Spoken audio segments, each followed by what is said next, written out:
Well, hello there. I just wanted to give a shout out before I took off. I want to give a shout out to Community Channel and to any of those, probably all of those, who do have a storied path. Now, I'd like to share something. This is from my new book called The New America by Brighton, Cambridge. And this goes out to those that have those memories that are sometimes too hard to tell. And I published it so people could share in it, that I would not die alone with this memory, that it would be out there in the world for others to experience. It's called A True Memory of Beginning to Arrive It.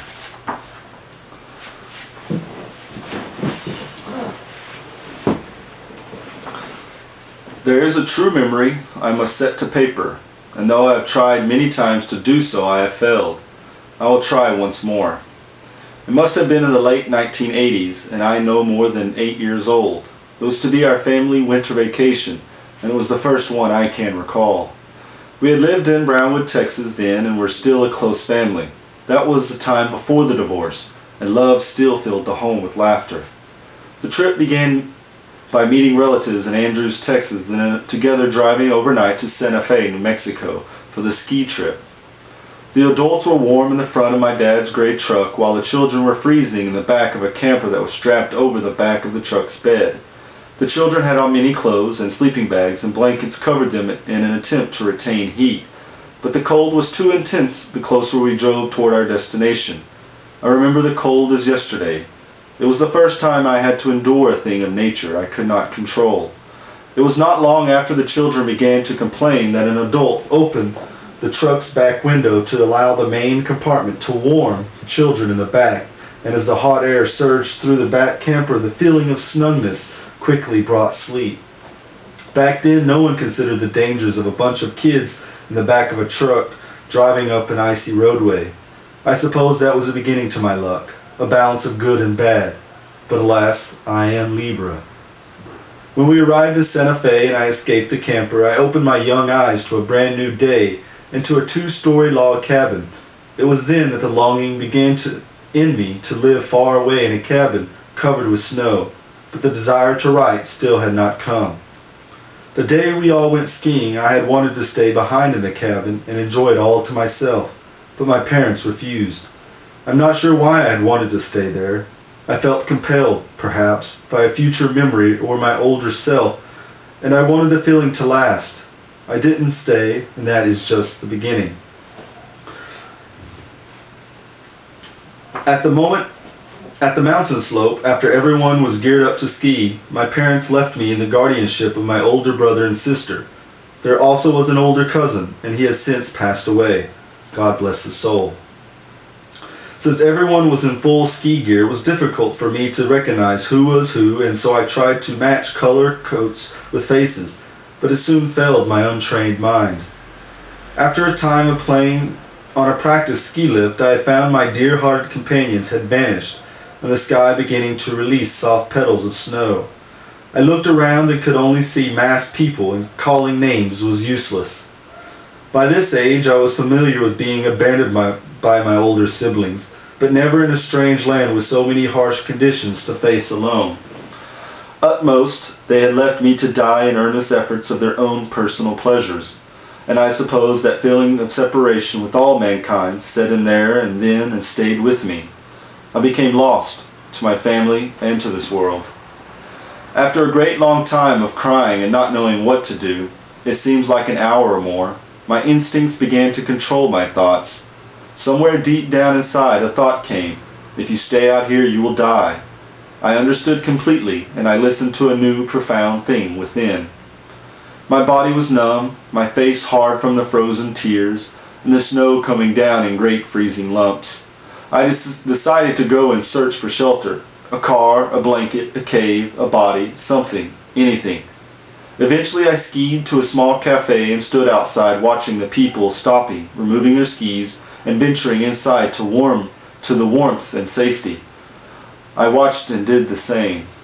As I walked in, I immediately felt relieved by the heat, and I knew I would live.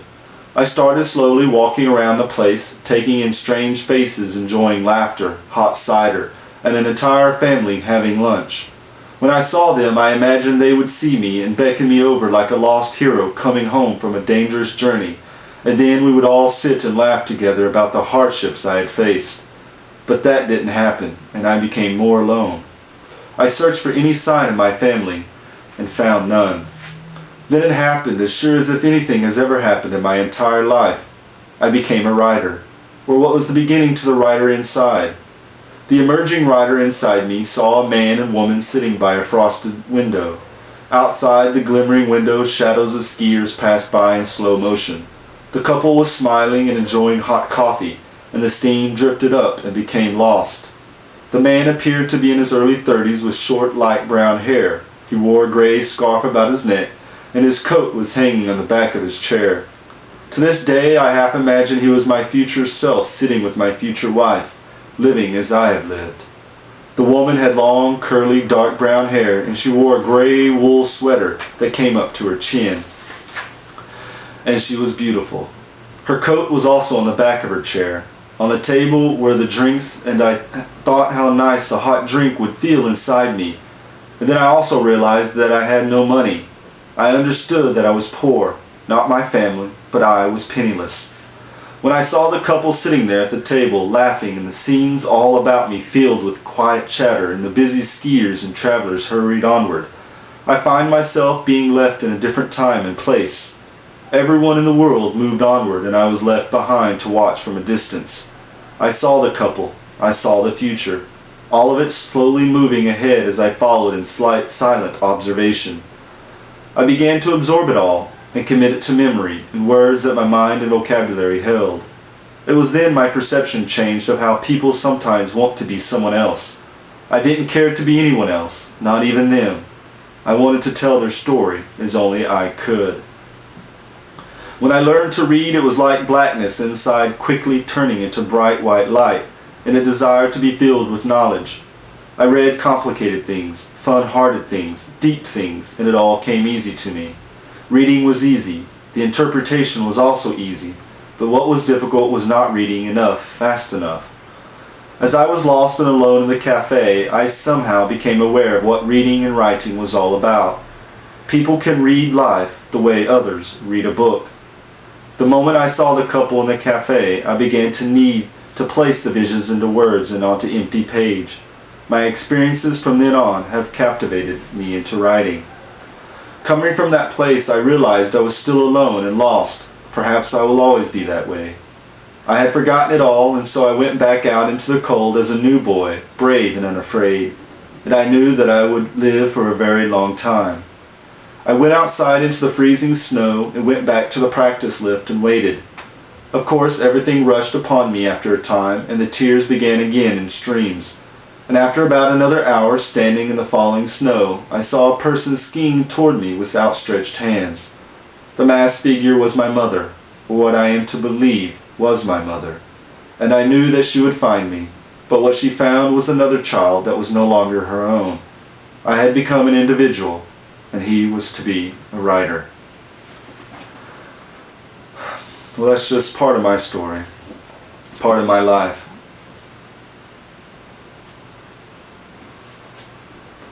Thank you for listening. And again, that was just some of The New America by Brighton, Cambridge. Remember, it's not always bad as it seems, and it always gets better. Thank you for watching and listening. And again, I'm always watching. Take care.